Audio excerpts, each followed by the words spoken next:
Good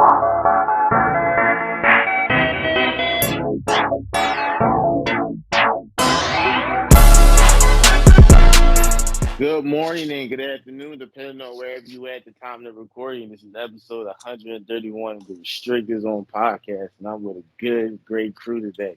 Kendrick, introduce yourself to everybody, man. You already know who it is. It's the smartest man on the podcast. As I always tell everybody, I'm coming here week to week to give y'all knowledge, to drop knowledge on y'all. Dropping the knowledge, man. Gotta get some fair game. Johnny, introduce yourself to the people, man, to the fans. Hello, world. Just Johnny tapping in again, baby. Listen, I'm just an analyst, not an advocate. Just an analyst, all right? Let's go, birds. We here. Analyst, not an advocate, with the Eagles jersey on. Listen, man, you are a proud Philadelphian. Proud Eagles fan. Can't take that from you. So, Greg, let's swing it to you, man. Introduce yourself to the people out there, man. What's good, everybody? I mean, I'm gonna channel my inner Deion Sanders. I like everybody on this. I like everybody on this pod, but based on these topics, let's just say I'm gonna take it personal. God bless. Y'all be safe tonight. Yes, man. And you know what? Let's just get right to it, man. Let's dive into the meat and potatoes, All right, man. then. So, it's a lot to talk about. Strictly football today, man. We got to bring it to you. So, listen, let's talk about. Kendrick, where I'm from, when we around other adults, we take our hat and our glasses off. Very rude. Oh, no, you didn't. Oh, my. My That's how we do my it. mama told me to be myself at all times. Talk to Absolutely. him, Kendrick. Let's go, Colorado. Who was that coach, bro? No, nobody knew that coach before that podcast. Like, are you serious, Colorado State? Are you serious? And y'all did still anybody lost. really pay attention to Colorado State though? And y'all Yo, still lost.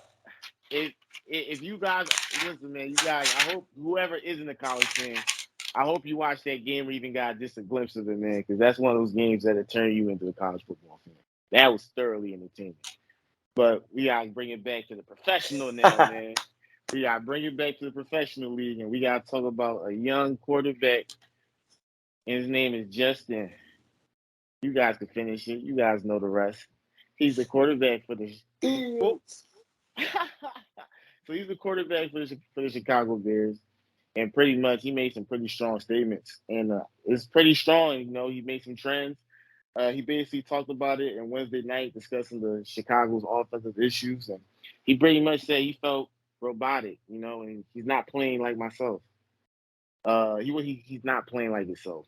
So after they lost to the Buccaneers in week 2, so he did say that he was gonna switch it up on Sunday. So we'll see if he can switch it up. But in regards to his comments, though, I just want to swing it to Kendrick. What's your thoughts about that? You know, for a young star quarterback, a talented quarterback, and he's expressing his discomfort and pretty much the system of the way the team has the offensive structured around him. Is it the team? Is it the coach? Is it the player himself? I don't know. Listen, I'm thinking it got to be a mixture of both, right? It got to be a mixture of, coaching, and I'm thinking it's the Eagle situation because, Jalen Hurts not playing well, but the offensive coordinator and Jalen Hurts aren't making good decisions, aren't making good play calls overall. So I'm thinking it's that. However, Justin Fields might be on to something with that coaching because I don't know if y'all heard. But I'm word on the street is their head coach and the defensive coordinator got rated by the FBI. That's what I'm hearing. That's what I'm hearing out there. Street saying it was just a defensive coordinator, but I ain't hear about the head coach. I don't know. It was just a little bit of both. I don't know. Maybe I could be wrong. Maybe my sources was wrong, but I know this is what I was hearing. These are the streets talking. I'm not saying I'm confirming them. I'm just speaking on what I heard. That's all. But I'm just saying that might be, they got some personal issues. When you got personal issues, you fighting for your life. You fighting the FBI. I'm not going to be able to coach a good game. I'm going to be honest. I wouldn't be able to coach a good game. And I know for sure they can't coach a good game without it because you see what they've done. And for Justin Fields looking robotic, he doesn't look comfortable. He doesn't look natural. If you saw him at Ohio State when he had elite talent and they were actually calling good plays, he was drafted because of how he looked at in college, and I still feel like he has that game in him. I feel like he still has that potential to really. He's like all that raw talent is going to waste because it's not good coaching. I feel like, and I feel like you giving them weapons. You can give people weapons, right? You can give them weapons. You can create the team, but if you don't call plays that cater to his style, what's the point? You know, at the end of the day, you can do one. It's like you got to take one step at a time, and you building the team, building around him. Good. But if you're not going to call plays to let him succeed, then you're missing that. And that's another step you're missing. That's an important step you're missing right there to get to a winning season. Like I understand, for the Bears, you got to have something. Let's look at something positive. A winning season is positivity for them. So I just feel like I'm saying I'm going to put it on the coaches, and I'm saying yes. I really think he does look robotic. He looks stiff. He doesn't look. Nothing looks natural. And then then he's forced to run because, I mean, if your receiver's not getting separation, would you want me to throw in the coverage all the time? It's like some gotta give. We gotta scheme up better. Y'all might have to take the 49ers route. I mean, 49ers route, yeah, they throw the ball deep a little bit, but I mean, it's a lot of dunk downs, a lot of 5-yard passes, let the people do their work. I feel like let's start that. Let's do something. Or let's be run first and go play action, Let's do that then. That's fair. That's a strong take. And you know what? Johnny, before I swing it to you, I'm gonna touch on a little bit more of what he said. So this is what he said, and quote, "My goal this week is to say F it and go out there and play football like I know how to play football."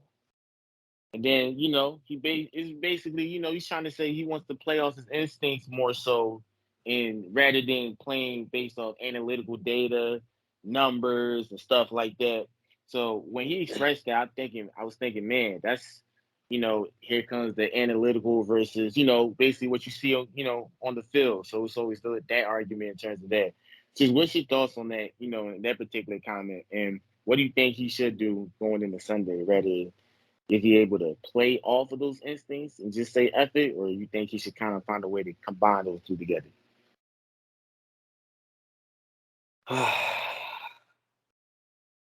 All right. This right here is a sticky situation, fellas. Because let's start off by saying this. The Bears are 0-2. The Bears are 0-2. Nah. Again. I will say, so, let me ask, was that expected or was that unexpected? It was unexpected. Gotcha. It was absolutely unexpected with the amount of draft picks in the offseason that they had and the way the media was portraying them and the picks that obviously the draft that they had, the quarterback that they have, the promise that he showed at the end of last season, the underrated defense and things of that nature. Aaron Rodgers leaving the division, leaving it wide open, and the Bears are 0-2. So they're clearly looking for answers, right? Now, the head coach, Matt, I'm not even going to say his last name. I'm sorry. Matt Eberflus. I'm sorry. Eberflus? Yeah. I'm sorry about that. But head coach Matt. So he says in a press conference that he and the coaches are in the same agreement as far as wanting Fields to play, quote unquote, with instincts, no brain strain, no internal conflicts, unquote. So I find it weird that after 2 weeks that the comment was made by Justin Jefferson. I also find it more weird because I feel like the first comment, right, that Justin Jefferson made, you can, even though it got out to the media, you can probably fix this internally to an extent, because at the end of the day, there's no internal conflict as far as coaching staff and quarterback. They are all in agreement. They all like each other to an extent. They all want to win. That's not a conflict. The conflict here is the comments that Justin Fields has made as far as how he feels in the system of offense or whatever structure of offense that they're running. And yes, that can reflect on the coaches. Here's what makes it more weird. The second press conference that was held by Justin Fields, and I will say this. I do agree with him as far as coming at the media. They did twist words up and put words in his mouth, and this second conference was for him to have to re-clarify. He says, and I quote in the second conference, "I'm not blaming anything on the media. I'm not blaming anything on the coaches. I'm not blaming anything on the team. I don't care if it's a drop pass. I take the blame. Put the blame on me. The ball could have been better, or maybe I could have made the better read. Unquote. That's just half of the press that he was given. Obviously, he gave more. It was more of him like coming at the media for misconstruing his words. But that second press conference actually worries me for him to have to clarify that, because at the end of the day, we're all reflecting the way, like we said, we took that first comment that he made as a shot at the coaches. In that second interview, for him to clarify, he's not blaming the coaches or anybody. Put it on me. I have to be better. I personally feel like that was a what's the word? A clarification with Cover an up. asterisk. Yeah, a cover up. There you go. I feel like they got to him, pulled him to the side. It wasn't a good look for the organization, and so he has that second press conference to clear some things up. But as far as him feeling robotic, I don't know. We've seen this before as far as offensive controversy with last year with Denver, Pat Nagy and Russell Wilson. A little bit more experience on both sides, but now this one you have a younger quarterback, but still the same concept. I feel like I'm in agreement with you guys. I'm not falling for the second press conference. I feel like it is the coaches, and if you're not allowing him to be him, as far as that quarterback that can create plays with his legs, can create plays with his vision. If he hasn't seen like I feel like they're being more controlled on him, and it's giving more. I want to say Sam Darnold, and this is taking it back. Sam Darnold, high draft pick, with Carolina. There was a player that was on that team a while back that said, hindsight, obviously, in the interview, that Sam Darnold probably was thrown into the fire, and he didn't have the coaching that was more fitted to his style. I feel like, and we seen what happened with him, a glorified backup, and we never know what his potential could be. I feel like the same is with Justin Fields here. I feel like he's feeling robotic. The coaches need to take note of that and maybe like give him a system of plays. Peyton Manning said that he had this earlier when he was with the Colts. They gave him a system of plays, and he picked which ones was comfortable for him and which ones that he liked, and they ran the offense around that.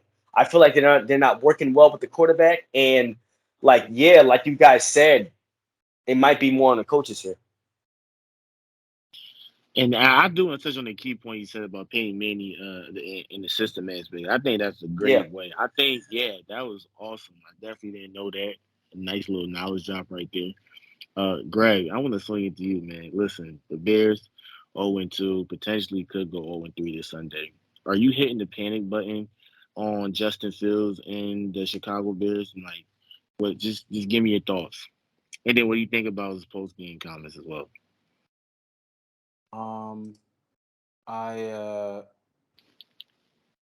I wanted to say that I hearken this experience with the experience of a young Trevor Lawrence in Jacksonville. I'm trying to find my words here. I don't know why it's just get complicated. But I main point being is I personally don't know. I think we need to go higher up when we're elevating blame to this Chicago Bears organization.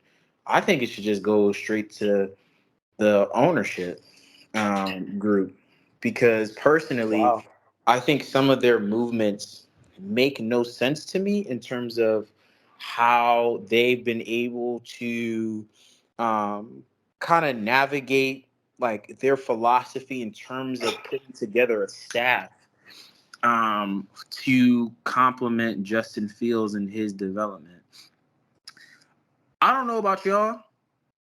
Don't get me wrong. The Indianapolis Colts defense was good, but like I didn't necessarily think that it was so good that the defensive coordinator between 2018 to 2021 deserved to become the head coach of the Chicago Bears. And that defensive coordinator was Matt Eberflus.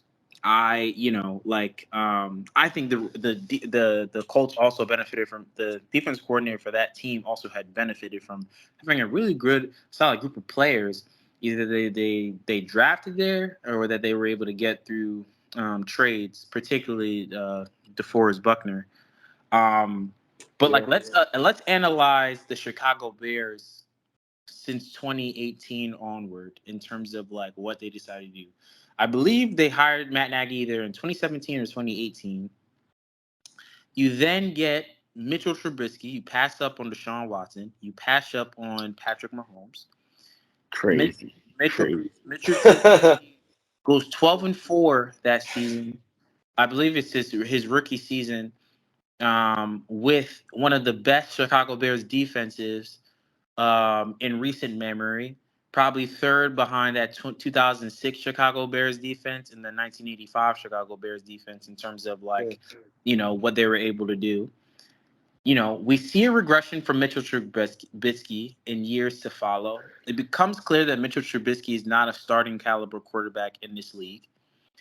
We fire Matt Nagy, who, mind you, was hired as an offensive-minded coach after working with Alex Smith in the early years of Patrick Mahomes. Yeah. We fire Matt Nagy. Mind you, the defense was never the problem for real, as much and as badly as the offense was. The ownership group decides, hey, we need to get rid of Matt Nagy, who's an offensive-minded coach.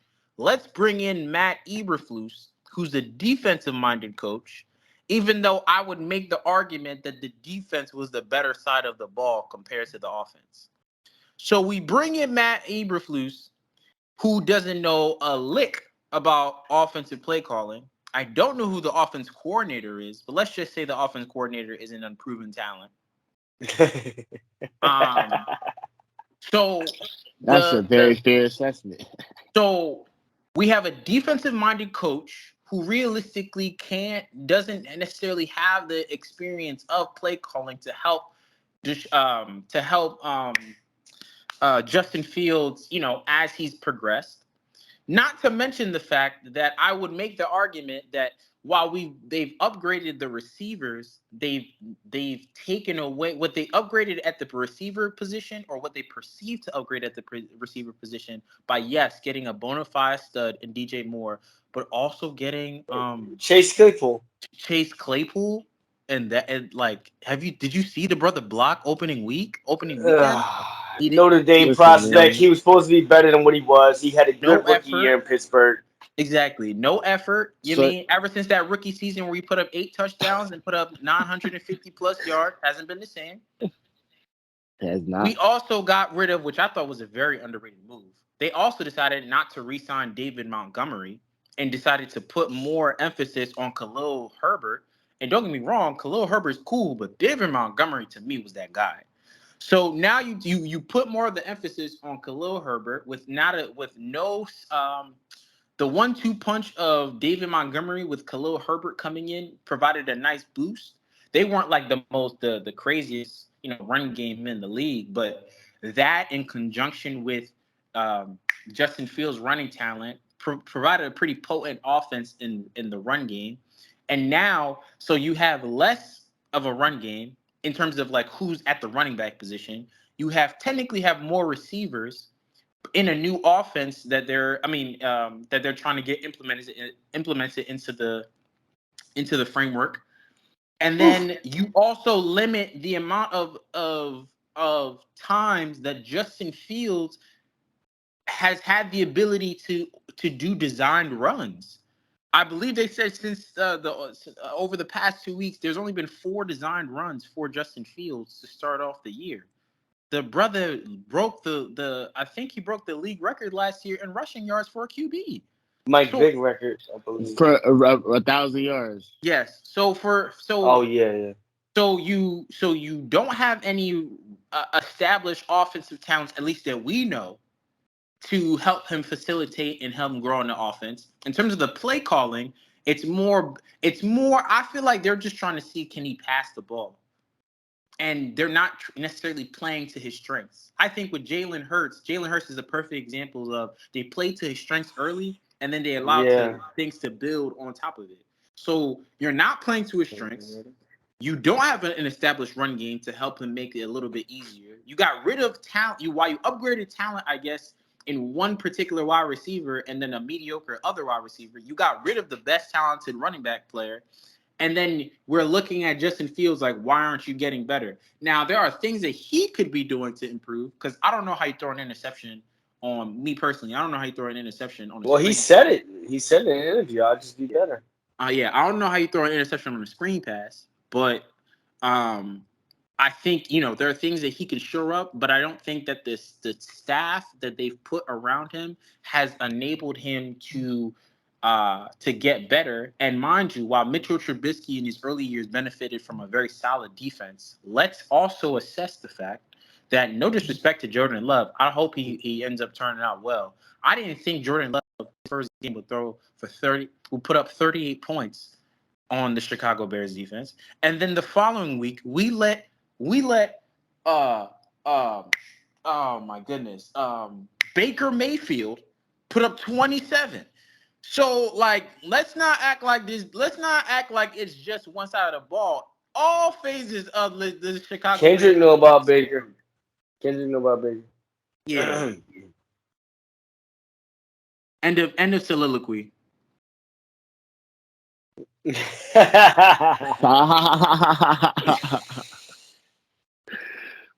Nah, listen. It's a bad look. He's right, though. But since 2018, bro, he's not lying. I mean, shoot. So at this point, the question would be: is Justin Fields on the hot seat? Is the coaching staff on the hot seat yet again? Because who's calling these plays, dude? Mind you, we hired Matt Eberflus off of the pedigree of his defensive mind and what he was able to, quote unquote, do in Indianapolis, even though they had a very stout defense in terms of like skill players. And then the defense has regressed every single year that he's been there.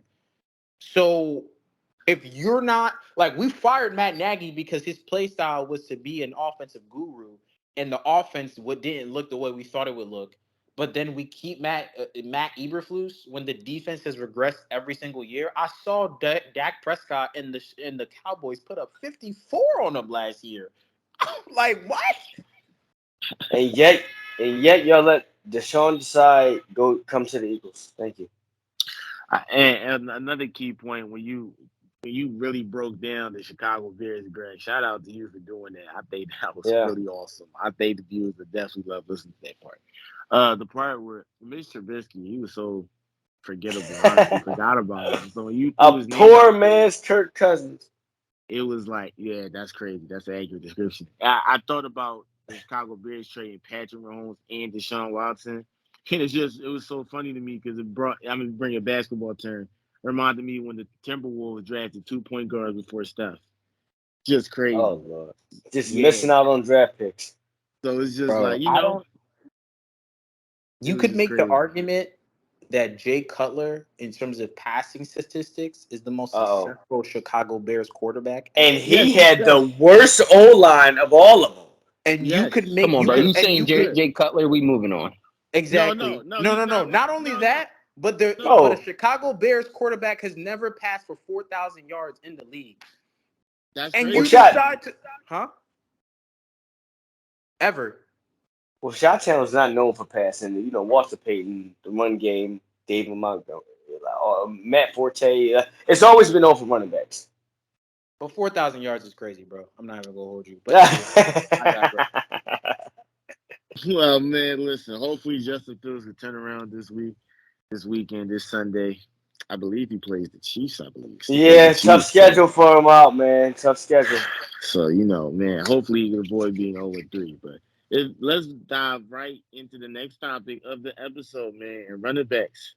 I think a few episodes ago we talked about the running back market, whether or not it was fair.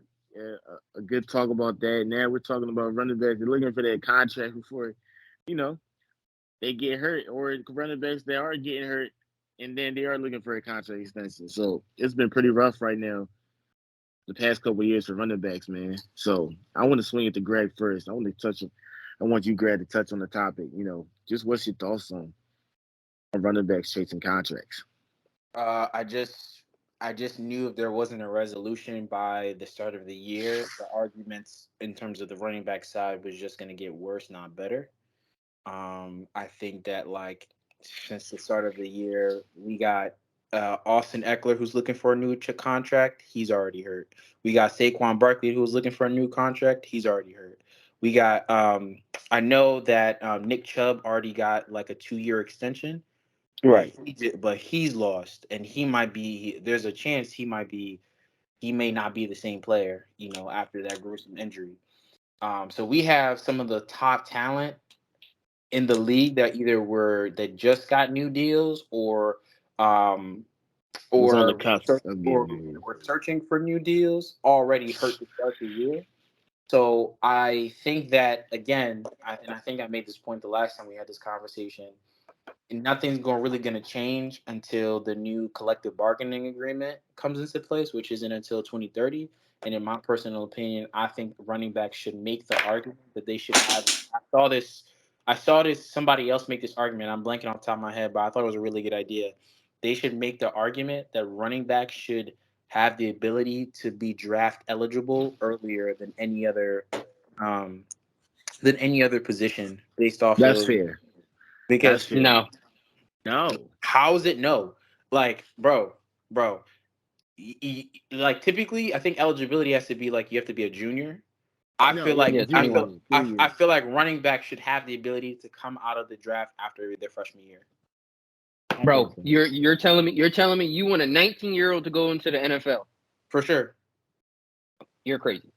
Crazier than just giving them one contract and then trying to cheat them for a second one. There was a case because typically when a running back gets to the point where they are looking for their second contract, they're either 26, 27, or 28. And now people have already overworked them, and now they're trying to be like, we don't want to give you that second contract. You give them 2 years earlier, it gives them the opportunity to get that second contract. Bro, that 2 years early, they might not make it to that extra contract because of how, bro, the NFL hits different, literally hits different than college, bro. People, especially if you look, I'll give you an example. Look at what Trevor Lawrence said to Anthony Richardson after their first game together. He said, listen, you got to protect yourself because these NFL hits are much different than these college hits. And you see now Anthony Richardson concussion protocol. Kept taking him hits. You know what I'm saying? And then you're going to put a 19-year-old out there being a running back, and he's supposed to go in between the tackles and meet these linebackers and safeties? No, bro. You know what, Kendrick? I'm not going to lie. To be able to build up. So the only because at the end of the day, it's going to come down to the owners wanting to make that commitment, and I'm going to find it's going to be hard pressed. You're going to be hard pressed besides either changing the salary cap structure to make a special exception for running backs. But mind you, if you make a salary cap structure adjustment for running backs for them to get paid, then other positions are going to get to the point where this salary cap structure is really in place to make someone feel like out of bounds in terms someone's going to get the short end of the stick at the end of the day. No, not every position is going to get paid. Now it's the running back's turn. But before it used to be safeties. Before it used to be corners. Right. You know what I'm saying? So it's like the structure is not going to change. And realistically, we've already seen a formula in which you pay the defense, you pay your quarterback, you pay wide receivers, and it may lead to overwhelming success. You look at the Eagles, you look at the Chiefs. Okay. The Chiefs run game. Huh? You said Eagles run game. You said no. Run game through the quarterback and through the offensive line. You saw how they just patched. Miles Sanders rushed for 1,300 yards. He's not on the team no more. Like, what are you talking about? Because the Eagles Howie Roseman himself does not ever give big contracts to running backs. He'll give big contracts. He'll give running backs that receive big contracts. But I'm saying you're using the Eagles. Howie Roseman will give big contracts to a quarterback or his D lineman first and foremost, because he wants a strong front four So he'll do that. He'll My give his brother. contract, his big contracts to D linemen and QBs first before anything My else. brother, it's a copycat league. So if the Eagles are finding success doing that, what would make other people be like, oh, I want to pay the running back now? Like everyone's Well, trying because to I win mean, the you have Super the Bowl. Browns, you have the Titans. You say The the Vikings were Browns. doing Nick it at Chubb one signed a point. 2 years, $12 million contract.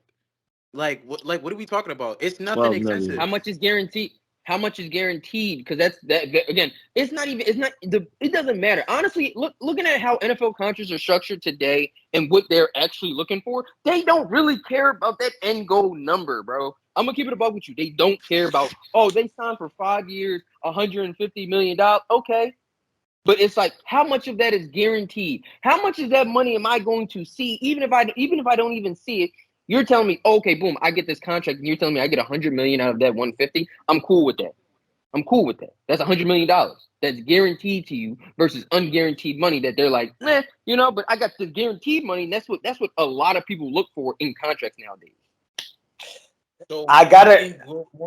Go ahead, Johnny. Go ahead, bro. No, I just want to say one quick point. I gotta agree with Kendrick. Most likely on the point with 19-year-olds coming into the league, they do hit different. But I do have to say, like to your point, Greg, even with the contract situation, like dog, like it's like you said, if it's gonna be if it's gonna be one position, it's gonna be another, right? Somebody's gonna have to take the loss. Bro, TJ Hawkinson just signed a crazy contract, and their tight ends want their just due. Now they want to pay upgrade. So it's never going to stop. Like this wheel that you're discussing with running backs is going to be ongoing until every position feels like they're getting paid their just due. And then that's going to change. And then it's going to revolve. It's going to restart again. Yes. That's how I feel about that. I mean, and at the end of the day, Jerry Jones is one of the biggest advocates for a salary cap. And realistically, it's a wheel that once the salary cap was implemented, it's just a wheel that keeps churning. Someone's going to get a short end of the stick, and it's going to be the running back until the year 2030 when the collective bargaining gets the chance to be readjusted. But at the end of the day, the only way that changes is if running backs equate to team success the way that it used to. And realistically, in a pass-happy offenses that have been taking over the league as of late, I don't necessarily see a return to the run to ground and pound as much as there was before in the foreseeable future. So I think you're. Go ahead, bro. My fault. I really still feel like you're undervaluing the run game because, okay, if I'm you're not undervaluing the run game. I'm just saying it's more expendable now. Miles Sanders rushed for 1,300 yards. Oh, he wants a new contract. Yeah, we don't gotta pay him. We just gonna bring in DeAndre Swift. We're gonna get Rashad Penny. We're gonna go with Kenneth Gainwell. And then when they get fed up and they want a new contract, as long as our O line is making moves, we could just plug and play. It's plug and play work. But not every team follows that method or ideology of their running game now. So you can say it's a copycat league, but you can't. But there's other teams out here who have bell cows running the ball, and that's what they do. So it's just like I don't know. It's just give me the teams. And say Derrick Henry. Okay, well, Tell me that Nick Chubb and Derrick Henry are the exceptions, not the standard.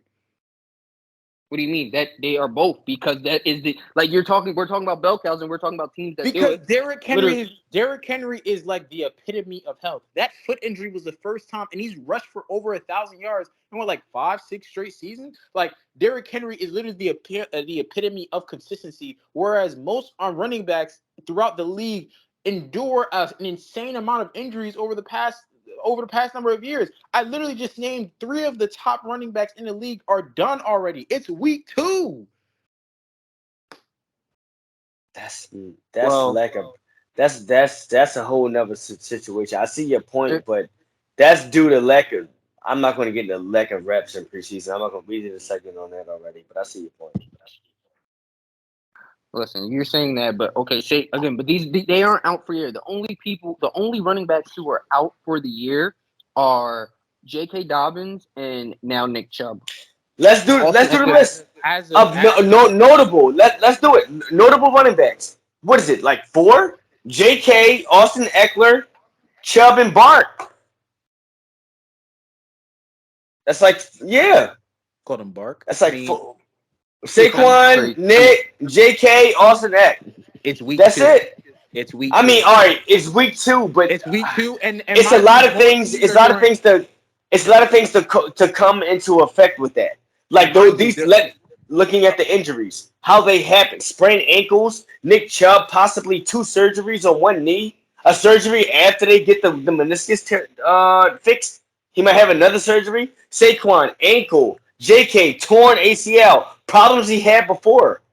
I'm sorry, JK. Yeah, JK. Austin Eckler. Bro, these are like I'm not gonna say non-contact injuries, but these are injuries that are just like things you can't control. Derrick Henry's not hurt, but he's the exception, right? Derrick Henry got hurt last year and missed an extended amount of games. Did he not? He had a foot injury last year. I understand what you're telling me, but I'm telling you that I'm just okay. Go ahead.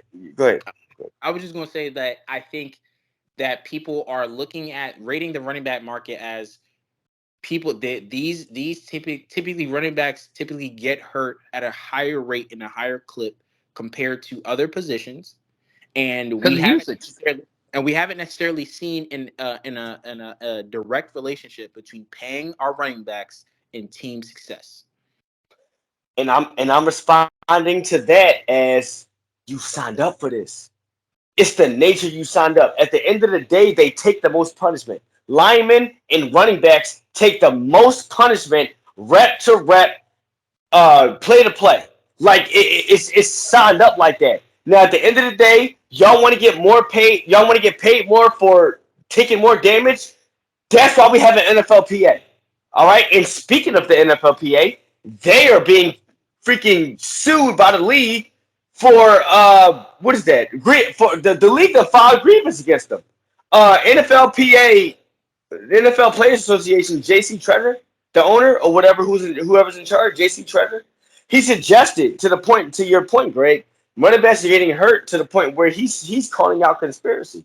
He suggested that running backs are faking injuries to get more negotiation and contract talks. That's how bad it's gotten. Now, at the end of the day, like I said, it's only 4 running backs, but the names of them are so big that it's creating controversy such as this. And now we're going to court next week because of what was said last week. It's getting political, and I hate when a sport that we love so much that we analyze and we just have a heart for gets political. I hate that. It should be about competition and competition only. But yet and still, money's involved. Now, here we are. Now, my thing is, I see what you're saying, Greg. I see what the league is saying. I see what the running backs are saying. I understand that. It's a wheel, right? Like we said, tight ends are starting to complain as well now. So after the running backs after this situation with the running backs contracts are getting solved, it's going to go to the next position. And it's going to be revolving door. But as far as where we are now, this is the position that you signed up for. You take damage. You're built to take damage. That's what we pay you for. That's the stigma. That's the pay rate of your position right now until further notice. Now I understand that you guys need to get paid more, but as far as Saquon, Chubb, JK, Austin Eckler, like it happens. I forgot about the running back from the Colts. Not Jonathan. He walked away, right? He's all right, but he walked away. On IR. Or he got hurt. He's on IR for they didn't not take him off the PUP list. And that's why he was forced to go on to IR. Okay, and I feel like that. Yeah, but he had right there going into training camp that he hasn't. That's the reason why he was on the physically unable to perform list. Okay. Well, he also wanted a contract too. It was that, and also wanted a contract. But he had off-season ankle surgery and came into to training camp unable to practice. But he got cleared. While searching for a new contract. He got cleared. He got cleared. Because he got said, cleared. Look at my past work. Look at my past work, and you'll see why I want my contract. You see why I want my money. I was the offense of this team. Give me my money that I am owed. Oh, so now we're feeding into the conspiracy. No, bro. It go back to what we're not. Stop it, Greg. No, Kendrick is no Kendrick. No. Kendrick is saying what I'm. Bro, it's what you signed up for. Now, at the end of the day, give me my money. It's what I owed. I bust everybody for y'all. Like yards, yada yada, stay healthy, durable, consistency. But at the end of the day, like you said, Greg, you're expendable. We're not feeding into the conspiracy, but it's the nature of the business. Like I said, it's what you signed up for until further notice. You have a problem, go to your NFLPA owner who just got served most recently for the comments that he made. Because at the end of the day, but I do feel like, all jokes aside, I do feel like this is going to be a small step to a bigger turn for running backs of that position. I do feel like after a while the market will open up for running backs. I do feel like that. I do feel like that because of this and what's starting to transpire and what we're talking about. Everybody's talking about it. We're taking notice. Running backs are not getting paid their just dues. Now they're getting hurt. Conspiracies, controversy. I feel like at the end of the day, the running backs are going, or the market's going to open up a little bit more for that position. Because let's keep it real. At the end of the day, what do you need to win championships? Defense and running game. Exactly. Now, at the end of the day, Howie Roseman recipe can be repeated. But The yeah, Chiefs would. The no, Chiefs would pretty much. I feel like running backs get the justice. The Chiefs would Howie play. Rose. I mean, the reigning defending Super Bowl champions. You could make the argument that Well, that was Pacheco got a hamstring. More to the conspiracy. Pacheco has a hamstring. That's a pass heavy offense. Their number one running back hamstring. Is that exactly. conspiracy? Or does it really hurt? Or do running backs need to get paid more? But I'm saying that like we saw the Chiefs win a Super Bowl with a 7th round running back, and as they're starting running back. Where does him getting drafted at matter? If he can play, and he can perform. It don't matter, bro. Okay, you fell in the draft. But was the running game really the biggest difference in the Chiefs winning the Super Bowl? It added a factor. It's a factor in there. Everything's a factor. It's a team sport. I said, was it one of the main factors? No, I mean in controlling the game. If you want to be technical, kind of, that scramble for 19 yards really hurt us. That's a run. Okay, bro. And I'm not. Okay, bro. I'm just saying. But timely runs. Okay, so do timely runs count? I'm saying timing runs do count, bro. And I feel like the narrative's kind of like I want everybody to get paid. These brothers put their bodies on the line. Everybody wants to get paid. I'm more so, since everyone is so pro paying everybody, I'm just trying to shed light on what the structure is currently, what the system. You can shed light on it. That don't mean I have to agree or be okay with how the structure is. He makes a point, though. The point of the Restricted Girls Own podcast is not for us to hold hands and sing Kumbaya while we all we are going to damn right. I never think we are. Exactly. So we're gonna disagree. I'm still gonna drop this. I'm still going to drop the alternative perspective because we not gonna sit here and act like, because I don't know, when we all become owners of NFL football franchises, you mean we're gonna have to do all these similar, we're gonna have to navigate all these similar things. And I'm just telling you that the structure in place with a salary cap and not necessarily wanting to having the ability to pay everybody puts you in circumstances like these. And while it's easy to take the other position, the owner, it's a lot harder to, while everybody wants more money, it's a lot harder to make sure everybody gets paid. On my point. That's fine. I'm not saying that I'm against that point. I'm against the point of not paying who your workhorses are, who provide, who's your offense, who's the heart of your offense. I'm against not paying those people when you're being like, oh, I don't have to. No, you're going to have to pay the person who makes your offense run, who makes your offense click. Like, okay, you can talk about the tight end market. Yes, the tight end market. Travis Kelce's underpaid. Travis Kelce is a tight end, but he also can arguably look at it and be like, hey man, if I move the receiver, I'm looking at me as a top 10 receiver. I gotta be honest with you. Like, come on, bro. Like, you gotta be for real. Like, if I'm a running back and I'm putting up 1,000 yards as soon as I come into the league, bro, come on, respect me. You're gonna include me in my offense. You're gonna include me in the offense. You know what I'm saying? It's people who are People who run the offense, people who they build offense around, deserve the money. I'm not saying you can get people if you are not the vital point. Why are you asking for a large contract? It's a pecking order.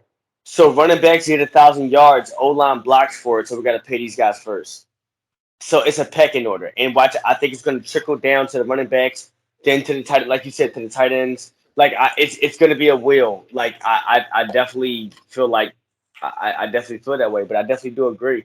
I gotta agree with Kendrick, but yeah, bro, it's what you signed up for, man. It's what you signed up for. Until your position becomes more expensive, then yeah, they're gonna keep doing what they're doing. Yeah, I signed up to move the ball forward and score touchdowns. That's what I signed up for. I signed to get positive yards and score touchdowns. Doesn't every offensive player sign up to do that? Like, I'm confused. Good point. And to end it, because we're on this topic a lot, I'm just going to end it with this. That's really funny because good point, because it depends how good you do it and how well you do it. Now, that goes by position to position. Even the Baltimore Ravens, Justin Tucker, just signed the highest contract for, like, kickers. I think, like, last year, if not the year before that. Like, different position, but same concept. Like, if you're good, pay me what I'm worth. So I understand. Right, but it's also a longevity. It's also longevity, and we know that running backs have the shortest longevity in out of mostly all of the different positions where you could be the elite of the elite. The lifespan of being the most elite running back differs from the lifespan of being one of the most elite quarterbacks. The lifespan of being the most elite tight end.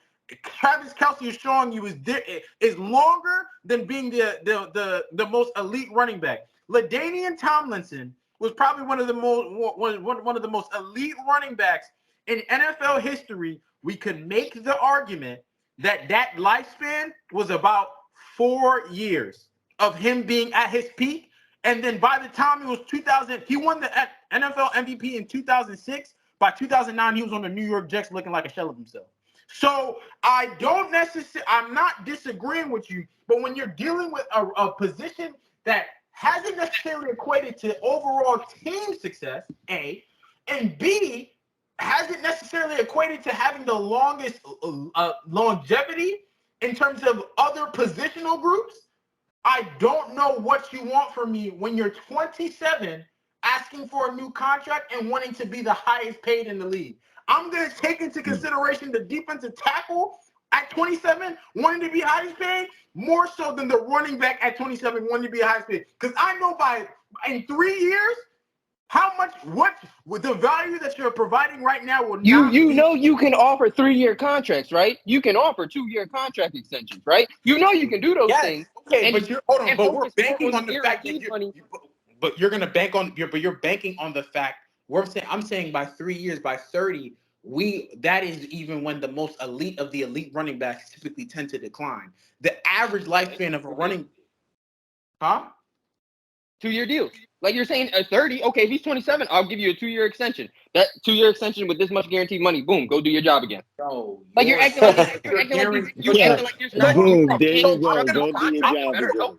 So at 27, I'm going to give you a 2-year deal and bank on the fact that you're going to be able to maintain your performance, even though. Doesn't everybody have to do that when they get a contract extension? We're banking on you continuing to perform well. Like they're banking on Joe Burrow to perform well. We're banking on Jalen Hurts to perform well. Right. It's the same thing for everybody. It's an investment. But at 27, we're gonna hold on. Do not do this. Because at 27, Joe Burrow and Jalen Hurts, right? Them at 27 versus who's the most elite of the Derrick Henry at 27.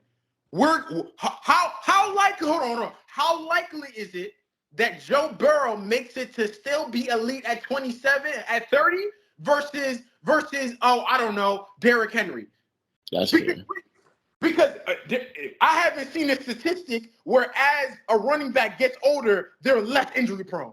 So we're banking on the running back that I just paid not being injury prone, whereas I've seen quarterbacks be 27, get to 30, not as injury prone. And once the running back gets hurt, they're not the same player anymore. I just want to say Chris Johnson robbed the league. I think he was the running back that got paid the most money at one time, and I think they learned their lesson from him.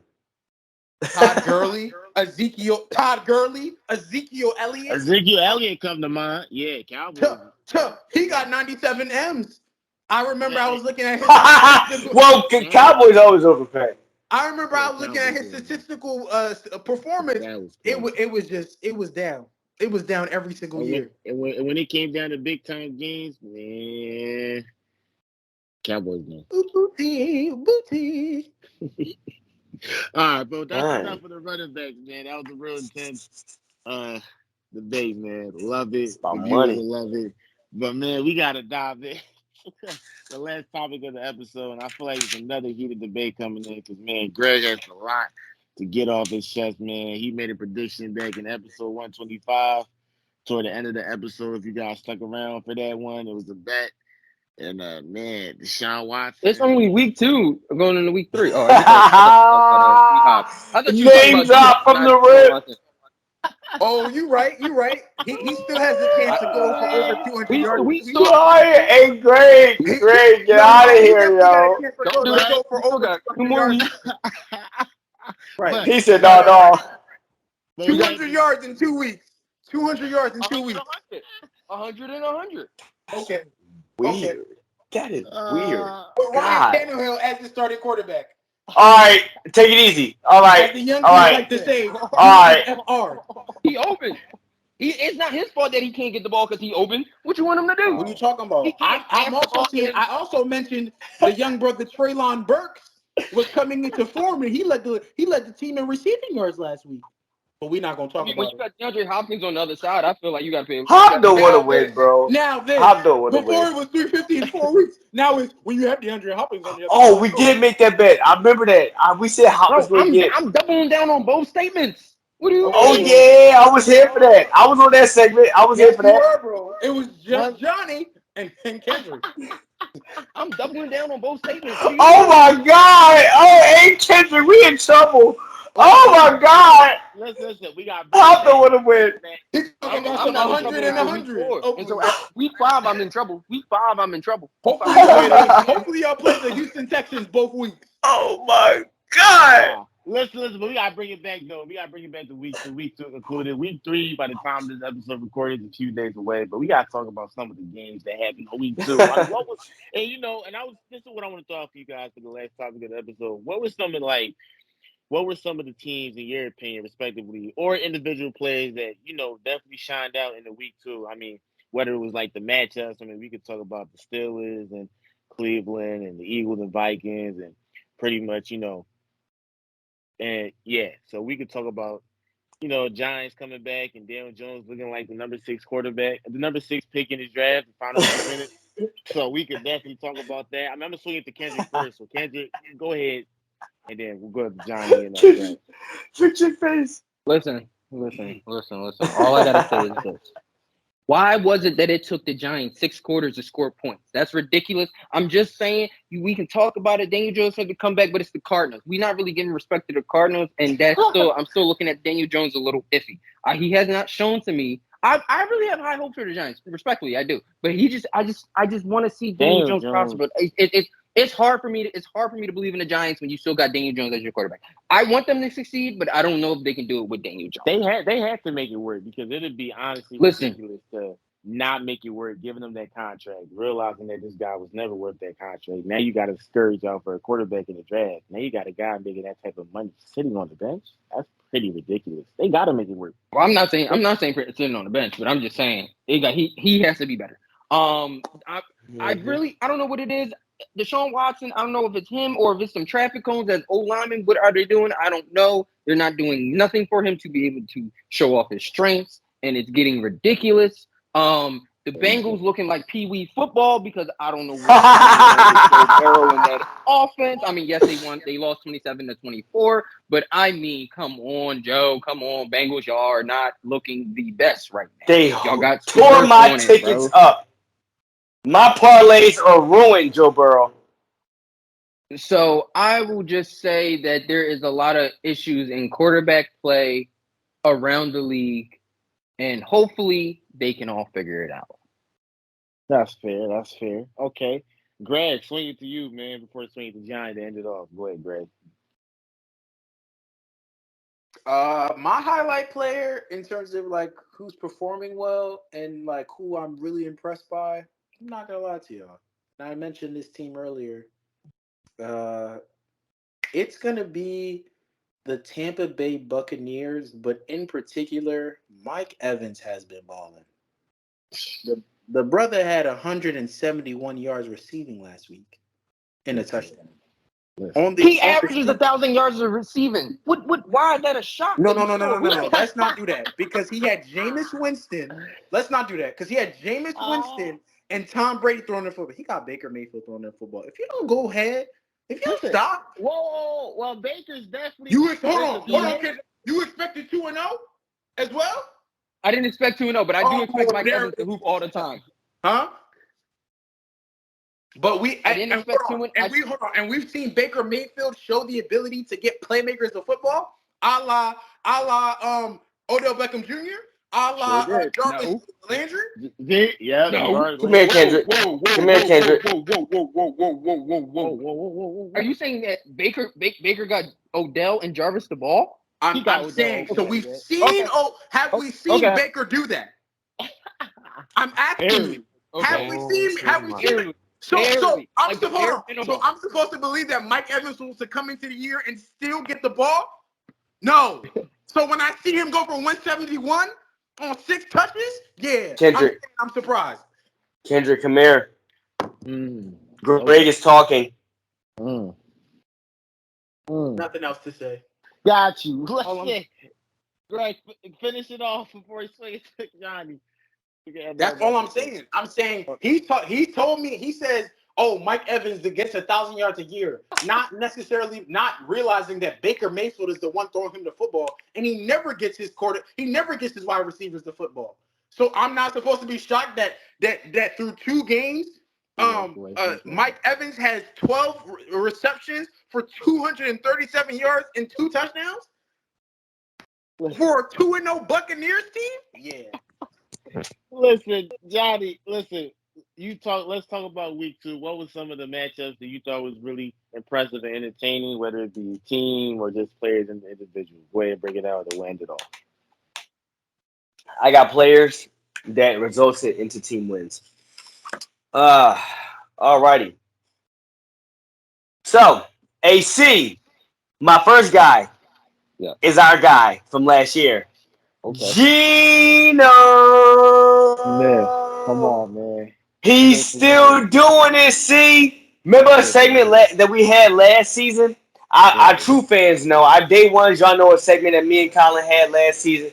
Geno Smith started this wave for the Seahawks since he took over the starting spot for Russell Wilson. And me and Colin, we said, you know what? We like what Geno's doing over there in Seattle.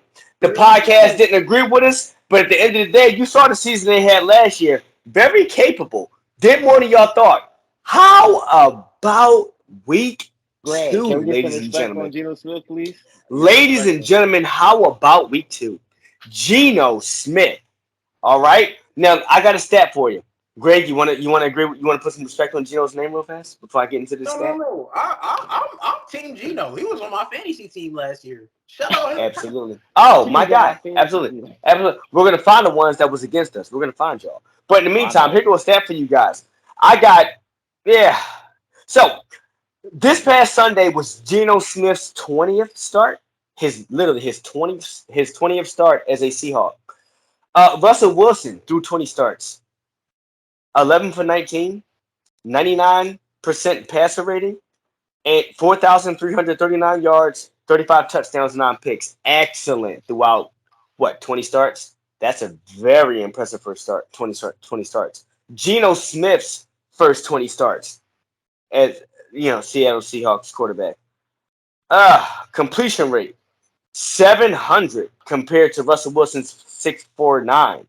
Completion rate 700. 10 for 10, 101 QB passer rating, 4,722 yards, 33 touchdowns, 11 picks. A little bit more picks, a little bit under on touchdowns. Quarterback ratings way better. Completion percentage way better. Now, you guys can make the argument that, oh, Russell Wilson got drafted. He was a young Russell Wilson throughout his first 20 starts compared to a Geno Smith who's decorated 7 years in the league throughout his first 20 starts. I get that could be a good argument, but at the end of the day, how many times was Geno Smith written off? How better was Russell Wilson at that year in point throughout his first 20 starts than Geno was as just quarterback to quarterback? So the strides that Geno took, like he said last year, they wrote me off. I ain't right back. Well, ladies and gentlemen, he still continues to do that. Took Seattle to overtime win against a tough Lions opponent at home. Like they was projected to lose like that. I like Geno. He still continues to move. My next player. Why have we not talked about Bijan Robinson? Is it because he's a rookie? Why have He's we a not hooper. mentioned Bijan Robinson? He's a hooper, a baller hooper. I got a stat for you guys. Throughout 2 weeks, 255 total yards, 11 missed tackles through 39 carries. 124 yards last week, 19 carries, 6 missed tackles, forcing it, 84 yards after the catch, 48 reception yards. This guy does everything. Swiss Army knife, Christian McCaffrey, watch out. Bijan Robinson is looking like a U 2.0. All right, shout out to him. And last but not least, I'm just piggybacking what Greg said.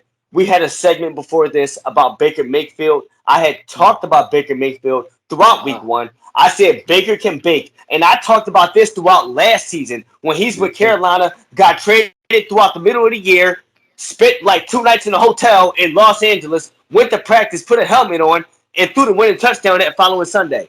This cat wins football games. This cat's a baller. Let me give you a quick stat. Throughout his first 5 You're years, riding the bench. You're riding this the is bench on the why. bullet train. This is why you thought. This is why you might have thought he was bad. Throughout his first 5 years, he's with Cleveland. 61% passer rating. He was sacked 79 times throughout his first 26 snaps with that team. Like, it's the quarterback graveyard for a reason. Cleveland has always been called that. Deshaun Watson might be bringing it back to life, but yeah, when Baker was there, I it don't was a see him QB doing that. graveyard. But I don't see listen, him at the doing end of Bake just had bad moments, all right? Bake just had bad moments, bad teams, bad coaches, bad coordinators. Now he's in a position where he can thrive. Look what he's doing. Look what he's doing. Next gen stats 14 for 17, 223 yards, and a touchdown. And that's while being pressured. That's with pressure in his face. He's doing sidearm throws. He's throwing in between arms, completing passes. Like, are you kidding me? No quarterback has had that type of completion percentage under pressure in the last 4 years. Put some respect on Bake's name. I understand Mike Evans. I understand that Tampa defense, but put some respect on Baker's name. Those are my players, guys. I personally think that short QBs really benefit from tall wide receivers. A la You like don't say. Drew so Brees. like so when I look at Baker Mayfield, for me, it's been similar a style of play to watching Johnny Manziel with Mike Evans at Texas A&M, because we forget that they used to play together. And Yeah. I see that level of the level of security that Mike Evans can provide a shorter wide receiver, a shorter QB like Baker Mayfield. And it's something that realistically, as we assess other players that Baker has played with over the years, yes, he's had an Odell Beckham, he's had a Jarvis Landry, but nobody with the stature of a Mike Evans. And I think that's why he performed well. Baker is definitely playing well. I mean, he's definitely outplaying Baker Deshaun Watson. can bake. He's Baker definitely can outplaying bake. Deshaun Watson. So. I had him down for 3,500 yards. We had a segment, me, Jonah, and Kendrick. I said Baker Mayfield. I wanted to say 32, 38, 3,000, but I settled down for 3,500 yards. I'm still sticking with it. He's got Mike Edwards. Chris Godwin still stays healthy. Who knows? I got big down for it, man. Let's get it. Okay. Anything else before we end off the episode, guys? Anything else you want to add? Any additional comments? Nothing like that? Deshaun Watson, Jake, Greg, nothing? Watch when the Buccaneers don't make the playoffs because of Baker Mayfield. Oh, my. So, yeah, another. At the end of the day, listen, at the end of the day, I had him down for a 9-10 win team, and the Eagles do have them Monday Night Football. Go Birds at the end of the day. I'm not trying to put my foot in my mouth. We do got to respect Bake, but at the end of the day, go Birds. I ain't worried about that. Okay. All right. So, with that being said, we end I'm off. not putting no money on Baker Mayfield ever. Day of my life. On God. Listen, leave it at listen. And with that What? being said, In the NFC South? Whatever. I got the get out Saints. of here. I got the Saints. All right. That listen. With that being said, we end off this episode of 131 of the Restricted Zone podcast. This was a great episode. The debates were just phenomenal. I was thoroughly entertained. Hopefully, the viewers are thoroughly entertained as well while they listen and watch the video. You can follow us on all platforms, social media, Instagram, TikTok at the Restricted Zone Pod with two P's at the end and two D's at the end. You can also subscribe to the YouTube channel, leave a like and comment, please. It does help get us in the algorithm. So just leave a like or share it out with your friends. We definitely appreciate it. We're on all streaming platforms: Apple, Spotify, Amazon Music, uh, Outcast, Castbox. We're on all of it. Just go up there, type this up, Google search this, and all our episodes, the previous episodes are on there. So with that being said, thanks a lot. Please stay tuned for more episodes. We appreciate you guys. Thanks for the support. Thanks a lot, Kendrick, Greg, and Johnny. Love you guys. Stay tuned.